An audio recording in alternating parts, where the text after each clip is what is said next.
उत्तर प्रदेश के विधानसभा चुनाव को लेकर हर रोज नए नए कयास लगाए जा रहे हैं। हर रोज नेताओं की आपसी मुलाकातें और उससे बनती बिगड़ती नई नई राजनीतिक संभावनाओं पर चर्चा हो रही है। इसके बावजूद भी प्रदेश की राजनीतिक स्थिति अभी भी स्पष्ट नहीं हो पा रही है कि कौन किसके साथ है और मतदाताओं का चुनावी मूड क्या है। सितंबर महीने से यशवंत देशमुख के सी वोटर के द्वारा 5 राज्यों के आगामी चुनाव को लेकर सर्वेक्षण जारी है और हर महीने के पहले शुक्रवार को सी वोटर सर्वे के आंकड़े जनता के बीच में आते हैं और उसके बाद उस पर जोरदार चर्चा हो रही है। हमने अपने पिछले 2 वीडियो में आपको ये बताया था कि सी वोटर सर्वे के माध्यम से संघ परिवार समाजवादी पार्टी को कैसे भ्रम में रखकर राजनीति कर रही है। यह काम नवंबर महीने के सर्वे में भी किया गया है, बस आंकड़े बदले हैं, परिणाम वही है। आज के इस वीडियो में हम सी वोटर सर्वेक्षण के नए आंकड़ों और नए मुद्दों पर चर्चा करने जा रहे हैं। जोहार, जय मूल निवासी में संकेत और आप देख रहे हैं MNTV। सबसे पहले आपको नए आंकड़े और नए मुद्दे बता देते हैं। नवंबर के सर्वे के अनुसार अब भाजपा को 213 से 221 सीटें मिलती हुई दिखाई दी है, जबकि उनका वोट प्रतिशत 41% बरकरार है। वही सपा की सीटें 152 से 160 तक बढ़ी है, उनका भी वोट प्रतिशत 31% ही है। इसके अलावा बीएसपी की 15% वोट शेयर के साथ 16 से 20 सीटें, कांग्रेस की 9% वोट शेयर के साथ 6 से 10 सीटें, तो वही अन्य के खाते में 4% वोट शेयर के साथ 2 से 6 सीटें जाती हुई दिखाई गई है। इन्हीं सारे आंकड़ों को आधार बनाकर चर्चा की जा रही है कि यूपी का चुनाव अब द्विदलीय होते जा रहा है। इस प्रकार के सर्वेक्षण कितने सही है, कितने गलत है और कितने विश्वसनीय होते हैं, यह बात हमने अपने पिछले वीडियो में आपको समझाई थी। इसी सी वोटर सर्वे का जब स्टिंग ऑपरेशन किया गया था तब उसका सारा काला चिट्ठा बाहर आ गया था। बहरहाल यहां पर एक बात नोट करने वाली है कि सर्वे वाले सीटों के आंकड़ों में बदलाव करते हुए दिखाई दे रहे हैं, मगर वोट प्रतिशत में वे किसी प्रकार का कोई बदलाव नहीं कर रहे हैं। ऐसा इसलिए किया जा रहा है ताकि प्रदेश में भाजपा के मतदाताओं और जो 10% फ्लोटिंग मतदाता है उनको ये मैसेज दिया जा सके कि प्रदेश में भाजपा की ही सरकार बन रही है, भले ही उनकी सीटें कम हो रही है। और दूसरी ओर मुख्य विपक्षी दल को भ्रम में रखा जा सके कि आपकी सीटें तो बढ़ रही है। नवंबर के सर्वेक्षण में भाजपा को 2017 के मुकाबले में 100 सीटों का नुकसान, तो वही सपा को 100 सीटों का इजाफा दिखाया जा रहा है। भाजपा को यह नुकसान पश्चिमी उत्तर प्रदेश में हो रहा है, तो वही मध्यांचल में भाजपा की बढ़त और पूर्वांचल में कांटे की टक्कर मानी जा रही है। इस प्रकार के सर्वेक्षणों से राजनीतिक दलों को भ्रम में रखने का काम आज का नहीं है, ये काम पुराना है। अगर हम 2017 के यूपी विधानसभा चुनाव की बात करें तो सितंबर 2016 के एक सर्वेक्षण में बीएसपी को भ्रम में रखने का काम किया गया था। उस वक्त बसपा को सबसे ज्यादा यानी 185 सीटें, भाजपा को 120 सीटें, तो वही सपा को 80 सीटें, कांग्रेस को 13, तो अन्य के खाते में 3 सीटें दिखाई जा रही थी। जब चुनाव हुए और नतीजे आए तो भाजपा और उनके सहयोगी दलों को 325 सीटें मिली थी और बसपा का पूर्ण रूप से सफाया हो गया था। इससे भी यह सर्वे कितने विश्वसनीय होते हैं यह बात समझ में आती है। अब बात करते हैं नवंबर में हुए सर्वे के आंकड़ों और उसको लेकर एबीपी न्यूज पर हुई चर्चा के बारे में। बार बार यह चर्चा हो रही है कि यूपी में भाजपा और सपा के बीच में ही मुकाबला है। अक्टूबर के सर्वेक्षण से नवंबर के सर्वेक्षण में भाजपा की सीटें कम हुई है और लगभग उतनी ही सीटें सपा की बढ़ती हुई दिखाई गई है। इससे सर्वेक्षण वाले ये कहना चाह रहे हैं कि भाजपा विरोधी मतों का सपा की ओर ध्रुवीकरण हो रहा है। इन आंकड़ों को देखकर चर्चा में शामिल सपा की राष्ट्रीय प्रवक्ता जूही सिंह खुश हो रही थी। उनकी खुशी को देखकर ऐसा लग रहा था कि उन्हें इन आंकड़ों पर विश्वास है और यह भी विश्वास है कि भाजपा की सीटों में ऐसे ही गिरावट और उनकी सीटों में ऐसा ही इजाफा होते रहेगा और चुनाव में सपा की जीत होकर अखिलेश यादव मुख्यमंत्री बन जाएंगे। पर हकीकत तो यह है कि चुनाव सर्वेक्षणों के आंकड़ों से नहीं जीता जाता, बल्कि उसके लिए चुनावी रणनीति बनाकर काम करना होता है। इस बात को सपा की प्रवक्ता शायद भूल गई थी।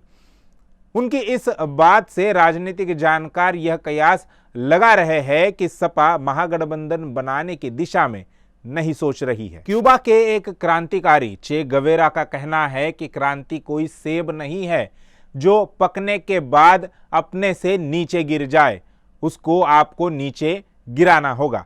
उनकी यह बात राजनीति में भी लागू होती है। राजनीतिक सफलता कोई पका हुआ सेब नहीं है जो अपने से ही गिरकर झोली में आ जाए। आपको राजनीतिक रणनीति बनानी होती है। राजनीतिक विश्लेषकों के मुताबिक सपा अपनी सफलता इसी बात से आंक रही है कि जनता भाजपा के विरोध में है, लेकिन केवल जनता के भाजपा विरोधी होने मात्र से सपा की सफलता निश्चित नहीं होती। एबीपी न्यूज चैनल पर हो रही चर्चा में सूबा सपा के नेता ओम प्रकाश राजभर भी शामिल थे और उन्होंने बातों बातों में कई दबे हुए मुद्दों पर भी बात रखी। जब उनसे सवाल किया गया कि जब भाजपा के समर्थन में माहौल था तब भी आप कुछ कमाल नहीं कर पाए, तो इस बार कैसे करेंगे? इस पर राजभर जातियों के नाम गिनाने में लग गए कि इतनी अति पिछड़ी जातियां हमारे साथ है। राजभर ने आगे ये भी कहा कि 2017 में भाजपा के साथ हमारी 22 सीटों को लेकर बात हुई थी, लेकिन 22 सीटें देने से ऐन वक्त पर भाजपा मुकर गई और केवल 8 सीटें ही उन्हें मिली। उन 8 सीटों में से 4 पर सूबा सपा की जीत हुई। उनके इस जवाब के बाद भी सवाल बरकरार था कि इस बार सूबा सपा कैसे कमाल कर दिखाएगी। इसका कोई जवाब ओम प्रकाश राजभर के पास नहीं था। राजनीतिक जानकारों के मुताबिक ओम प्रकाश राजभरों के या अति पिछड़ी जातियों के कोई करिश्माई नेता नहीं है कि उनके केवल कहने मात्र से ही सारी अति पिछड़ी जातियों के लोग वोट कर दे। भाजपा के पास भी दिखाने के लिए राजभर नेता है। इसके अलावा भाजपा भी उन अति पिछड़ी जातियों के छोटे छोटे दलों के साथ गठबंधन करने में लगी हुई है। इतना ही नहीं बल्कि साल के शुरुआत से ही संघ ने अपने 35,000 पूर्णकालीन प्रचारकों को भाजपा के समर्थन में और यादवों के विरोध में प्रचार करने के लिए उतारा है। सूत्रों से मिली जानकारी के मुताबिक उन्होंने अंदर खाने में यह प्रचार भी शुरू कर दिया है कि सत्ता आने से पहले ही यादव पागल हो गए हैं। ऐसा प्रचार नॉन यादव ओबीसी और एमबीसी के बीच में संघ के द्वारा किया जा रहा है, जिसकी काट न तो सपा के पास है और न ही ओम प्रकाश राजभर के पास। बसपा प्रमुख बहन मायावती का हवाला देकर एक सवाल सपा प्रवक्ता जूही सिंह से भी किया गया और वो सवाल था कि मायावती ने 2019 में हुआ गठबंधन तोड़ते हुए सपा पर यह आरोप लगाया था कि यादवों ने हमें वोट नहीं दिए, जिसकी वजह से सपा सीटें नहीं जीत पाई। तो क्या इस बार सूबा सपा के साथ गठबंधन करने के बाद यादवों के वोट राजभर की पार्टी को मिलेंगे? इस सवाल का सपा प्रवक्ता के पास कोई ठोस जवाब नहीं था और न ही उन्होंने बहन मायावती के आरोपों का खंडन किया। इससे भी यह पता चलता है कि सपा के पास वोट ट्रांसफर करने का कोई सिद्धांत नहीं है। पत्रकार ने ऐसे सवाल पूछकर गठबंधन होने से पहले ही सपा और सूबा सपा के नेताओं के दिमाग में एक दूसरे के प्रति आशंका पैदा करने का काम जरूर किया है। यहाँ पर ओम प्रकाश राजभर ने भाजपा के धोखाधड़ी का एक और उदाहरण देते हुए कहा कि मुख्तार अंसारी को जिताने का काम तो खुद भाजपा ने ही किया है। लेकिन इस बात पर एबीपी न्यूज के एंकरों ने ज्यादा चर्चा नहीं होने दी। एक बात साफ तौर पर दिखाई दे रही थी कि जब भी चर्चा भाजपा के विरोध में जाने लगती थी, वैसे ही चैनल के एंकर उसे एक तो बंद करवा देते थे या घुमा देते थे। इससे यही समझ में आता है कि चैनल इस बात पर कितना पाबंद है कि किसी भी कीमत पर चर्चा भाजपा विरोधी ना होने पाए। बसपा के बारे में चर्चा करते हुए सी वोटर के निदेशक यशवंत देशमुख ने कहा कि बसपा का मतदाता बिल्कुल निचले तबके का वर्ग है और वह इस प्रकार के सर्वेक्षणों में ज्यादातर हिस्सा नहीं लेते, इसलिए शायद बसपा के वोट प्रतिशत और सीटें बढ़ने की संभावना है। देशमुख ने आगे ये भी कहा कि अगर ऐसा होता है तो इससे भाजपा का कुछ ब्राह्मण मतदाता बसपा की ओर जा सकता है, लेकिन इतना नहीं जा सकता कि जिससे भाजपा को नुकसान हो। सी वोटर सर्वे में उत्तर प्रदेश के मुद्दों पर भी चर्चा की गई, जिसमें महंगाई, बेरोजगारी, कानून व्यवस्था, सड़क, बिजली, पानी, राम मंदिर, किसान आंदोलन, सामाजिक सौहार्द जैसे मुद्दे शामिल थे। इस सर्वे में राम मंदिर एक ऐसा मुद्दा था जो कि भाजपा के पक्ष में था। बाकी सभी मुद्दों पर भाजपा का प्रदर्शन कुछ अच्छा नहीं रहा।